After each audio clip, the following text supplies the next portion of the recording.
ओम शांति। हमारे जीवन में बहुत सारी ऐसी परिस्थितियाँ आती हैं कि जिसमें हम बहुत ही विचलित भी हो जाते हैं। लेकिन विचलित होने से, भारी होने से हम थक जाते हैं। डिसीजन मेकिंग पावर वीक हो जाती है। कोई भी बात अगर समझाना चाहे तो समझ नहीं आती है, क्योंकि आत्मा की शक्ति को हम घटा देते हैं उस वक्त, खुद ही, स्वयं ही। क्योंकि अगर हम अभ्यासी हैं, पुरुषार्थी हैं और हम उस वक्त ज्ञान का उपयोग नहीं करते हैं, भगवान को याद नहीं करते हैं, तो शक्ति घटेगी ही घटेगी। क्योंकि वातावरण जो आज चल रहा है उसके अकॉर्डिंगली कोई ना कोई स्थिति तो आएगी ही। और जो आत्माएं ज्ञान में नहीं हैं, पुरुषार्थ नहीं करती हैं, तो वो भी कोई ना कोई समस्याएं लेकर तो आएंगी ही। लेकिन हम कौन हैं? सबसे पहले ये समझना बहुत ज़रूरी है कि हम बाबा के बच्चे हैं। हमें बाबा ने ज्ञान दिया है। ज्ञान को सुनकर, मनन कर, उसका चिंतन कर, उसे धारण करने के लिए कहा है। बाबा ने हमें योगी बनाया है कि हम भगवान को हमेशा याद रखें। लेकिन हम करते क्या हैं?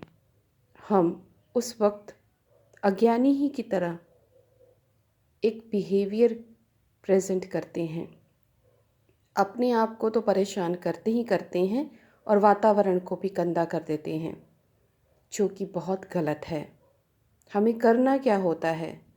कोई भी स्थिति लेके आता है, कुछ भी सिचुएशन लेके आता है, कोई भी हमारे संबंधी, दोस्त, जॉब वर्कर, कलीग्स, कुछ भी,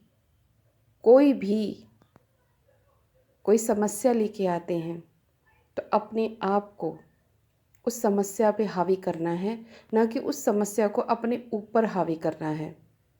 उस वक्त भगवान को याद करते हुए, शिव बाबा को याद करते हुए ज्ञान के पॉइंट को उस वक्त धारण करना होता है, उस शक्ति के स्वरूप में ढलना होता है। क्योंकि हम खुद ही अपने हीलर हैं, हम स्वयं ही अपने हीलर हैं, खुद ही टीचर, खुद ही गाइडेड और खुद ही अपने आप को दवा लगाने वाले। जब तक हम खुद वो कदम नहीं उठाते हैं तो आगे से हमें मदद भी नहीं मिलती है। इसीलिए ज्ञान का आधार है कि हम उस वक्त उस ज्ञान के रूप में ज्ञान स्वरूप बने। स्वमान तो लेते हैं कि मैं मास्टर ज्ञान स्वरूप हूँ, लेकिन क्या हम बनते हैं? तो इससे हमें खुद स्वयं को पता लग जाना चाहिए कि हम ज्ञान और योग में सही नहीं जा रहे, और उसको ठीक करना हमारी भी जिम्मेदारी है। तो कदम अपना बढ़ाना है तो 1000 भुजाओं वाले का जो साथ है, सहयोग है, हमें मिलेगा ही मिलेगा।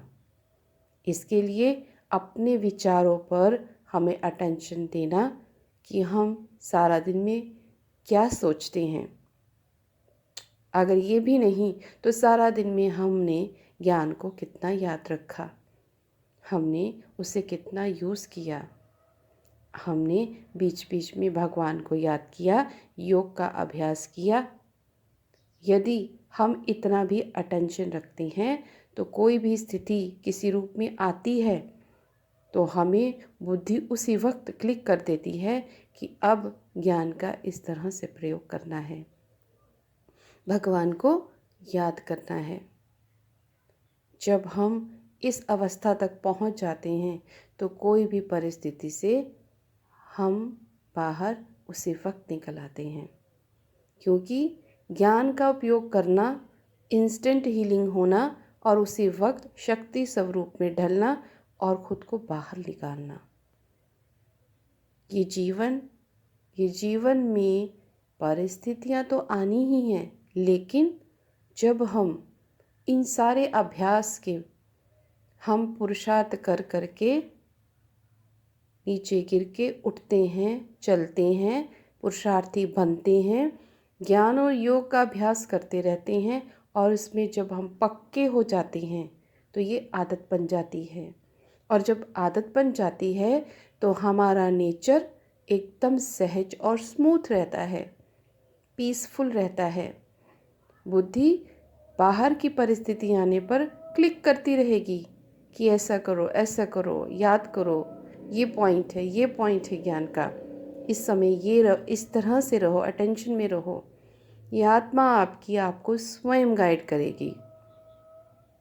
और किसी भी परिस्थिति में आपका हल्के रहना, फरिश्ते रूप में रहना, एक देवात्मा की तरह रहना सहज होता जाएगा और सहज हो जाता है, क्योंकि हम इस अभ्यास को करते करते, उस तपस्या को करते करते हमारा जो आत्मा का स्वरूप है वो जैसा है वैसा उभरने शुरू हो जाता है। इसीलिए ज्ञान और योग, मेडिटेशन, ये सबसे सरल सहज तरीका है जिसमें कोई भी आपको बंदिश नहीं है। भगवान कभी भी अपने बच्चों को कोई भी ऐसी बंदिश नहीं लगाता है, सिवाय ये कि आपकी अपनी दृष्टि और वृत्ति बहुत अच्छी और सुंदर होनी चाहिए, पवित्र होनी चाहिए। तभी आपका जो आत्मा का जो स्वरूप है वो निखर के आएगा और आप हर जगह उसी रूप में स्थित रहेंगे, एक देवात्मा की तरह, एक फरिश्ते की तरह उसी रूप में आप स्थित रहेंगे। परिस्थितियाँ तो वैसी रहेंगी, सामने वाली आत्मा तो वैसी ही रहेंगी, लेकिन आप में चेंज आ चुका होगा। आप उन्हें उस दृष्टि से देखेंगे, उस मन से सोचेंगे जो आज आप हैं, जो पहले आप थे वो नहीं। इसीलिए खुद के हीलर बने।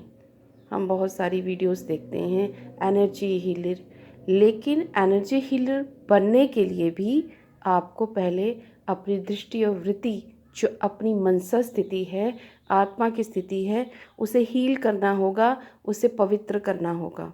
जितनी आत्मा की स्थिति ज्ञान और योग से पवित्र करेंगे, उतना आप एनर्जी हीलर अपने भी और दूसरों के भी बन जाएंगे, जिसका आपको स्वयं पता लगता रहेगा। इसीलिए ये जो ब्रह्मा कुमारी का ज्ञान है, योग है, ये बहुत ही सुंदर, सरल और सहज है।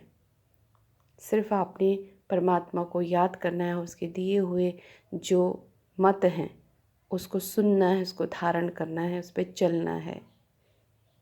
अगर चलना नहीं भी आ रहा तो उसे ही पुकारना है जो आपको गाइड करेगा। अदृश्य शक्ति है, लेकिन वो आपको सही गाइड करेगा।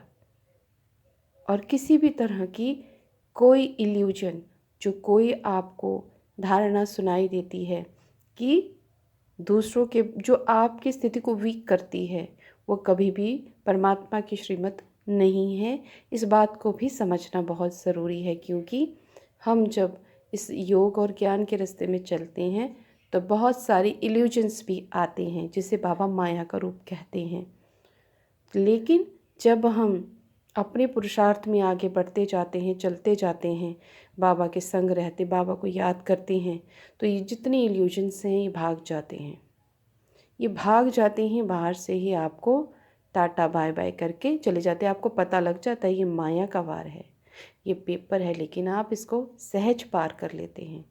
जब ये सब कुछ आपकी आदत बन जाती है, सहज हो जाता है, माया को पहचानना, उससे पार निकल जाना, और हर परिस्थिति में, हर स्थिति में, हर प्लेस में, हर लोगों के संग में जब आप सहज रहना शुरू हो जाते हो, आपकी आत्मिक स्थिति एक देवात्मा की तरह और एक फरिश्ते की तरह बन जाती है, तो आप एक योगी बन जाते हैं, क्योंकि आप हर परिस्थिति में योग में ही रहते हैं, देवात्मा की तरह ही रहते हैं।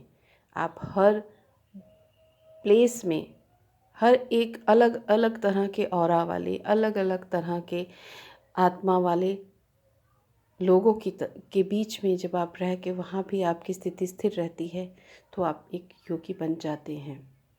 और ये जीवन बहुत स्मूथ और अच्छा चलता जाता है। आपको फिर ये परिस्थितियाँ, हर एक किसी की बात समझ तो आती हैं, लेकिन आपके लिए वह खेल बन जाता है, एक टॉय बन जाता है।